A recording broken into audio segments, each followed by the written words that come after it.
Bismillah ar-Rahman ar-Rahim. Assalamu alaikum everyone.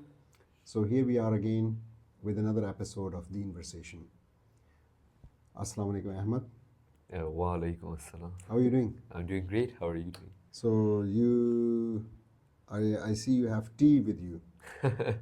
Yeah, because I gotta fuel me through these long discussions. So thanks to you, I also got a cup of tea, I think. So what are we discussing today? We're discussing, recently the news, especially for someone like me who just dabbles in English news all of the time. So I've seen some shocking news, and it's old news, but the outcome has came recently. So Nicholas Prosper, a young teenager from Luton in the UK, he's been convicted of 3 counts of murder, and then I don't know how many counts of attempted murder, and now he's been convicted for 49 years in prison.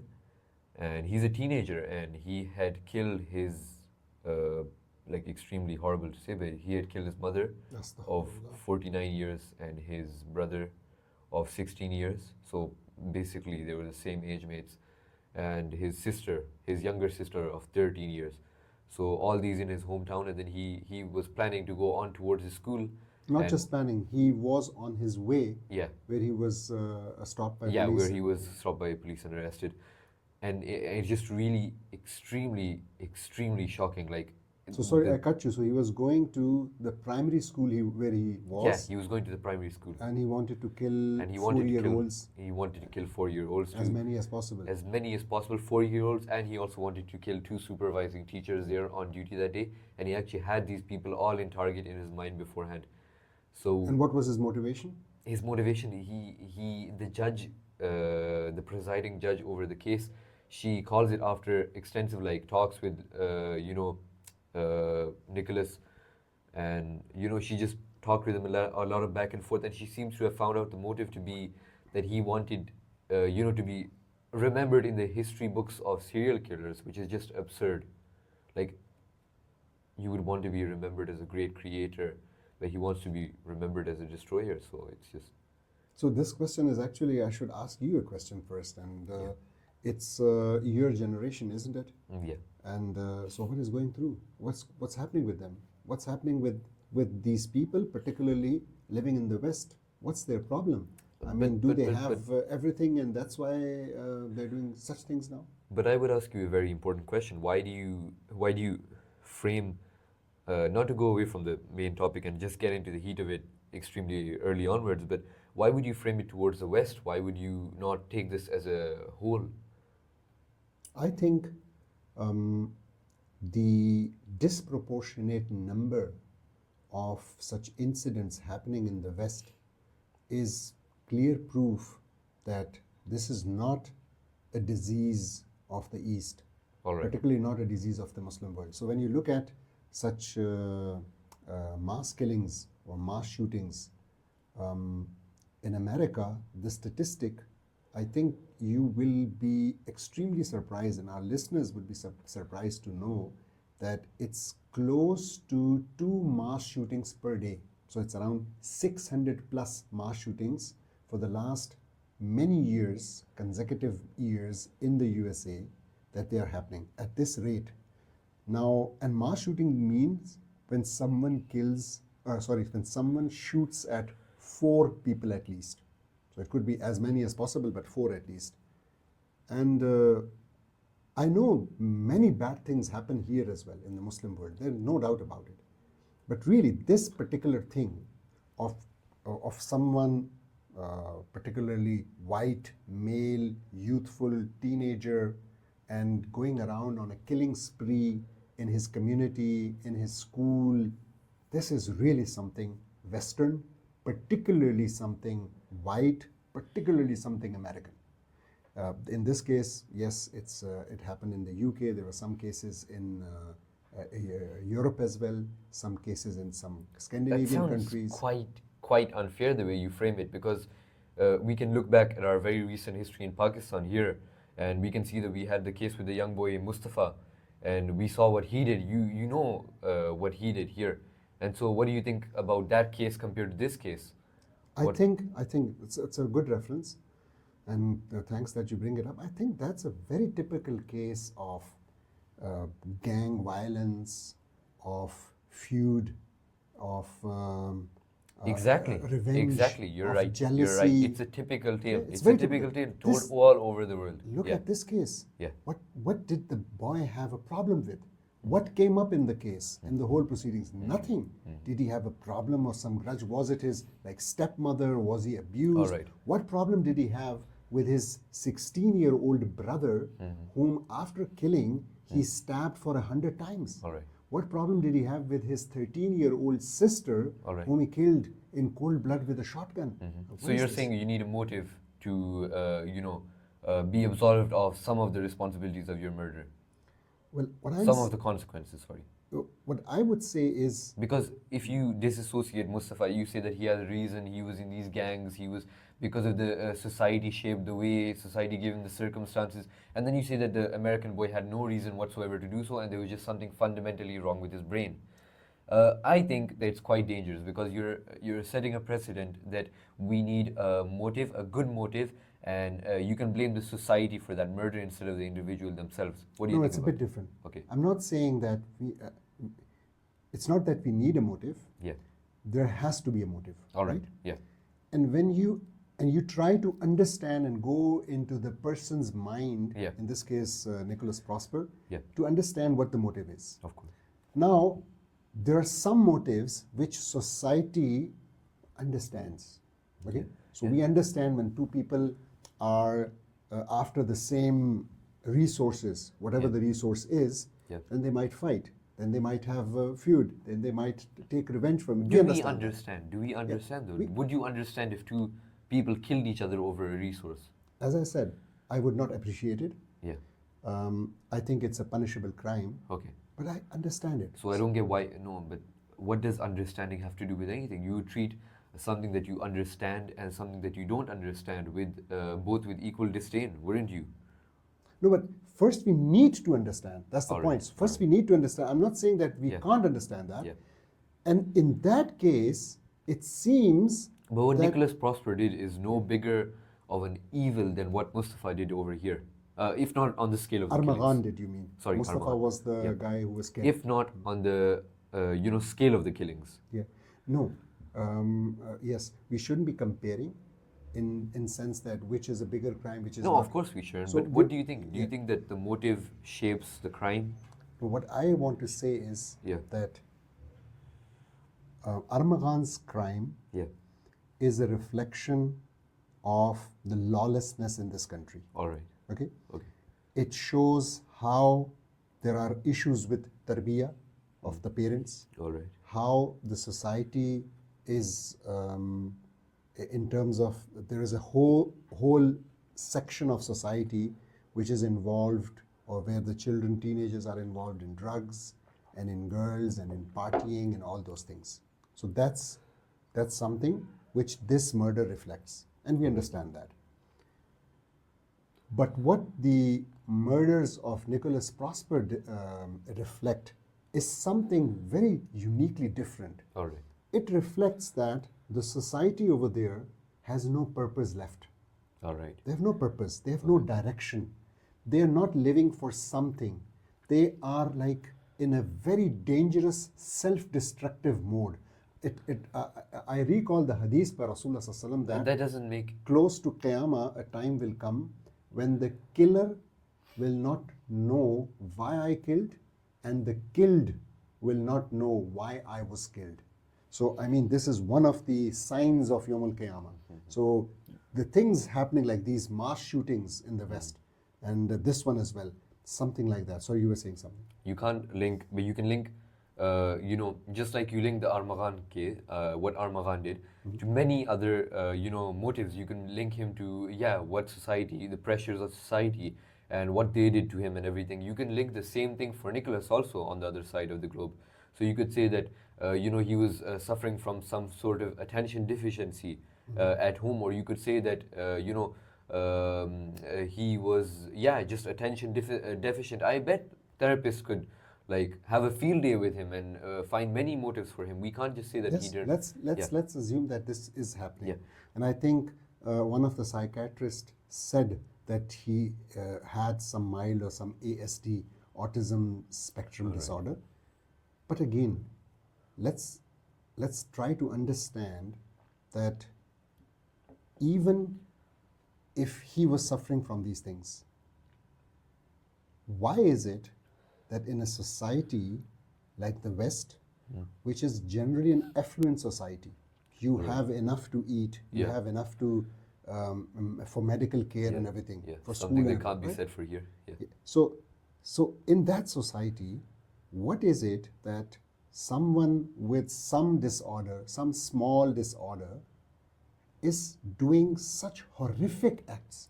Yeah. That's what I'm trying to say. All right. So So again, what explanation would you give for okay, this? so my explanation, as I was trying to say, is that the West is a society in decline. So it's really, they are becoming valueless. How do They you don't say have any values left. How do you say? So life is not a value for them. All right. Mother is not a value for them. Siblings are not a value for them.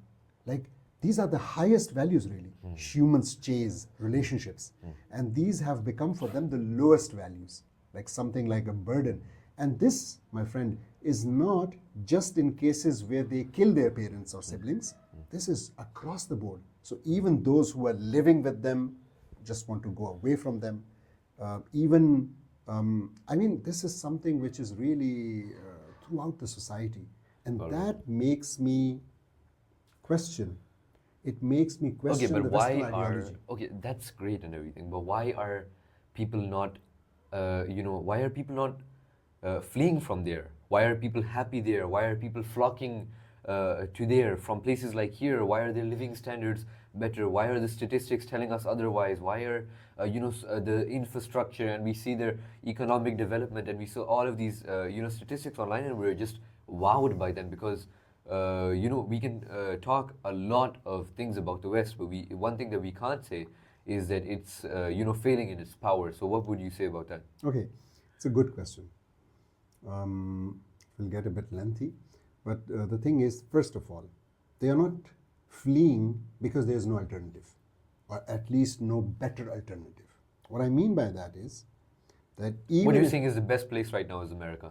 I won't say that, but I would say that Indirectly, you just said it. yeah, maybe not America. right. Actually, we were talking The about West. Europe. So The West, yeah, all the right. West. So European countries. So what alternative do they have? So even if Pakistan, let's say, or some other countries in the Muslim world, and there are many which are actually much better, like lives in Malaysia and Indonesia are Of much course, better. yeah, you're right. But even if that is the case, what marketing is there for those countries? So what do Westerners see about those countries? It's usually bad news. So you are either in the news because of something bad, or you're not in the news. So Indonesia and Malaysia are not in the news, right? Yeah, they're right. And they'll be in the news. They were in the news. Indonesia was in the news when the Bali bombings happened, and they were all the time in the news. When the Java bombing happens, they were all the time in the news. Now the thing is, so first thing is, there's no real alternative. Okay. So and secondly, even if there is an alternative, as I said, then economically that's not really viable for them because it's not economically as strong or comparable. That's one thing. So. Sorry, economically, what's not as strong as or So comparable? the Asian countries, the Muslim countries, All right. generally, Yeah. they are not in a comparable position to the Western countries economically. Okay. And I admit that. Yeah. So, but I don't give credit to the Westerners for that. You know Okay. that. So Yeah. very quickly, so long discussion, but very quickly, they just are thieves, they are bandits, they have looted the rest of the world, so these colonizer countries, very clear about that. So they looted them for about 200 years, and they took out, just from the Indian subcontinent, they took out about That's funny you say $45 trillion Okay, worth of that. wealth. Of course. Okay. And even today, they have a system in place which is called neo-colonialism. Yeah. So they have colonized these countries through institutes like the IMF, the World Bank, the United Nations, all these tools. Now, but going back to your question, you said Is this But why would you call that thieving? Why would you, I get that it's immoral, but it was the world order at the time. It was the world order at the time. It was the British and it was the Portuguese. So it was the French. They had to battle it out. What other... moral relativism? Huh? So moral relativism. So Yeah. so something happening 200 years ago, and we think that maybe killing people wasn't that bad at that time. Yeah, and that's what we do for Islam so many times. We say 1400 years ago that wasn't that bad. Women were being treated No, so much we, better. we would do what we were doing 1400 years Yeah, ago. yeah. We would still do Yeah. and justify that today. Yeah. So it's not. Alright. No moral relativism. Yeah. So, but in their case, They learn from their mistakes and they, What- make themselves compatible with the times. they have to make themselves compatible because what they did perhaps at that time was worse, and now they have to hide it and have to do it with some other way. What we did and what we do is all open book. It's all there, and there's no taking back, and we are really proud of it. So you're trying to say the devil that you know is better than the devil that you don't. No, I'm not saying there's any devil involved here. Okay. I don't think there's any. You don't devil think... Okay. Sorry. I mean, I don't think, and the discussion about if you don't like something, or some of our listeners, let's say, don't like some of the ahkam of Islam, we can discuss them one by one. Okay, but back to get, to get back on track, I just want to say that if the West is, but why do you think that people are flocking there then? Because you said that they have better economic systems. Fine. Let's say, okay, then all of these mass shootings, they should deter people. They should, make them question the safety of those places like Australia and, Europe, France, England, where, Luton, this incident happened, and America. All of these places are still considered safe havens, and you can't say no just because of the mass shootings, even though you did give us a very compelling statistic. Yeah. And Well, by the way, the security situation, and there's a peace index and other indices. So U.S. Fares off very bad actually. Okay, so let's put that aside. So America, USA, All right. very bad. USA. On so European countries are better, and I understand that. Now coming to your question, why do people want to go there? Yeah. Okay? Why shouldn't they? So if let's say someone has taken away my wealth, yeah. okay, taken away wealth from my dad or from my grandfather, and he or she or they became very wealthy and are living in a very good town now, they built something, and I am running out of resources, I have nothing, and I have tried to establish myself and everything. And now if someone from my family goes there to work because they are prosperous and they have jobs and everything, how is that bad? How is that good for them? I mean, how does that reflect good on them? Does it really? If you look at this, if you just don't forget how they got there. So as I said, if you think they got there through their intellectual genius, if you think they got there because of having done better science or something, then it's a separate discussion. But I'm telling you, this is not the case. The facts speak otherwise. They got there through loot and plundering. Okay, and how did the Muslims get to where they are throughout the world? How did they spread throughout Arabia, to Africa, to Arabia, to Syria? How? How did this? The same thing. No, not the same. Offensive jihad. No, we had that discussion once already. All right. You need to understand the difference between we Muslims go to a new place, we open it up. No, I get it. We don't plunder, but we just take control of the land, right? Yes. Okay. We don't. Great. That's what the Romans did. That's what the Romans did. They took control of a place and they added it into their borders. Now tell me, what differentiates the Romans between and the Muslims in their military tactics, in their warfare? Maybe if it's not in their military tactics, it's how they Morals. treat the people then, what happens to the people. But we were discussing, and we should stick to now, the last 500, 1,000 years. Yeah. And in these 500, 1,000 years, again, what have these Western countries done to the whole world, not just to Muslims, not just to Asia, not just to the subcontinent, but to South America? I would say. What about other countries? Yes, I would say that they were playing the cards that they were dealt with at the time. The world was in a different shape than it is right now. Now they're doing diplomatic, what do you call it, encroachment upon others' territories. But at that time, it was more direct, and they needed to be more direct to take control of lands. I don't doubt that any Muslim sovereign state would do the same to take control of other lands. Yes, within the boundaries of Islam, but they had their own boundaries. Those plunderers of the British, so they had to, work with the cards that they were dealt with, and I think that they worked the best. Whether you call it through cruel through today's standards, you just need to, wear the standards of that day. Yeah, but we need to have some standards. We need to agree on some standards. All right. What I'm trying to say is that the Western countries, Let's agree. The Western countries, Yeah. they set some standards. They set Yeah. forth some standards. Yeah. Okay, and then they don't meet those standards. All right. This is called double standards. This is called hypocrisy. All right. This is happening all the time. Okay. That's a problem, actually. Okay. Let's say they were built on the backbones of treason, lies, and thievery. So what?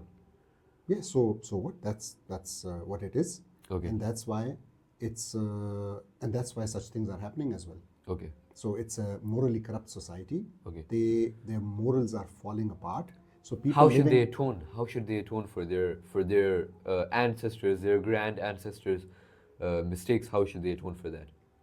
Look. Because you obviously expect the people of the present to atone for the past. Very good point. Okay. So there are flashpoints in the world of zulm, injustice. They should atone by siding with the just side, with the just cause. And one very good example is Palestine. It's the best example. Germans, didn't they kill 6 million Jews as per official records, the Holocaust and everything? Of course. So if they did, and if they are sorry about a genocide which they committed, if they are, shouldn't they actually be on the side of whom the genocide is happening right now, which is the Muslims in Palestine? Why is it that they are still siding with the oppressor? So they were the oppressor, they say they are ashamed of it, and today they are again with the oppressor. And they are giving them the second largest arms supplier to the Israelis. Why is that? So this is an example. And this is true for most of the world. So look at the French, look at the other countries, look at Britain. Shouldn't Britain be actually ashamed of what they did in 1948 by the creation of Israel in Muslim land, out of the blue, having this project? And the Balfour Declaration saying that, okay, if the First World War, once the First World War is over, we'll give you, what is this? Why? So this is actually, so as I said, it's a very interesting point. Look, these countries are the architects of the nation state, right? So they have this nation states. And they are actually, so this nation state is actually for the Muslims to never unite again. For them, they don't believe in the nation state. That sounds like propaganda. They don't believe in the nation state. No, why? Why propaganda? Because so how many quotes of US presidents and state secretaries would be enough for you to understand that they say that we are afraid of the re-emergence of a Islamic caliphate? How many quotes? Give me a reason. I can Why would get. they be? Why would they be? No, but why? They're at the top of the world. They could target so many different alliances. They understand. How why many not alliances? look towards Russia? All their why alliances. not look towards China? Why not look towards? Most of their alliances are with actually Muslim countries. So out of the 57 Muslim countries, at least I would say 57 would be in their pocket, isn't it? If these are not in its pocket, you look at the Muslim states are in the center of the map. Everything stops if these countries are together and following one agenda. Everything would stop. Trade would stop for them. Like it's the biggest nightmare. And they have said it so many times. I can find you statement after statement. Any of their thinkers, look at them. What do you think? Why were they sitting in Afghanistan? Why were they in Iraq? What do they want to prevent? What do they want to preempt? It's actually the emergence of an Islamic state, which means the unification of Muslim lands. They understand that. We need to do. It's a compelling point. All right. So where does this bring us? Where does this tie us to the killings? Why have they gone on this supposed path that you say of moral degradation? Why do they have no aims? Why do they have no? I think that they should have aims enough. Why are power and money not replacing family and prosperity generally in social terms?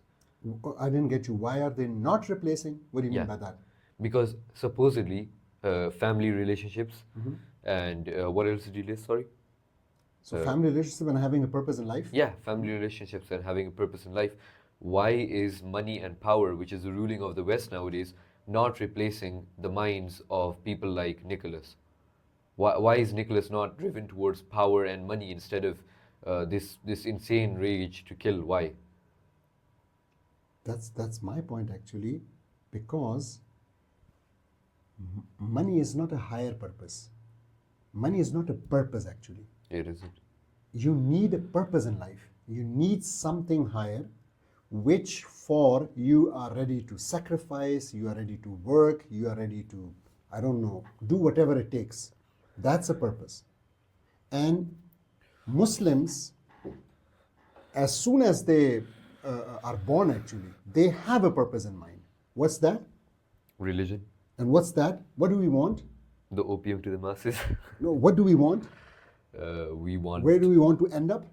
Jannah. Exactly. So every Muslim has this in mind. And whatever he does, whether it's work, whether it's ibadat, you're fasting, all of this, what is it? Why are the mosques so full today? In Taraweeh even, in Fajr even. What is it? So they have connected it. They have a higher goal. And this higher goal keeps your whole life in check. You wake up because of that. You go to bed because of that. You eat the right things because of that. You marry the right person because of that. You have a family because of that. You take this out, and what are you humans left with? They are left with discussions with, can a man marry a man? Can a woman become a man through surgery? Should I kill my parents first, or my siblings, or my class fellows? These are the discussions which they are left with. So this is the problem. They have no purpose. And why weren't these things happening when they were not that affluent? Maybe that could be a question 200 years ago. Because then they at least had that purpose that we need to earn something, that we need to look after our lives, that we need to do this and that. Now when the state is there to take care of all these things, they are like empty minds. They are like stray bullets. They are like unguided missiles. This, and I think this guy, what was his name? Nicholas Prosper is the best example for that. He's a stray bullet. He doesn't know where to go and whom to hit. And he just hit his own mom, his own brother, his own younger sister. All right. Yeah, that's, I think, the problem. So, shall we call it a day? Of course, my current lack of knowledge, I can't contest you further. No, you should read further and You then made a compelling point. Come again, inshallah. Okay, so thank you very much, listeners, and hope you liked the discussion. Sorry it got a bit long and we made some detours. See you next time. Assalamu alaikum.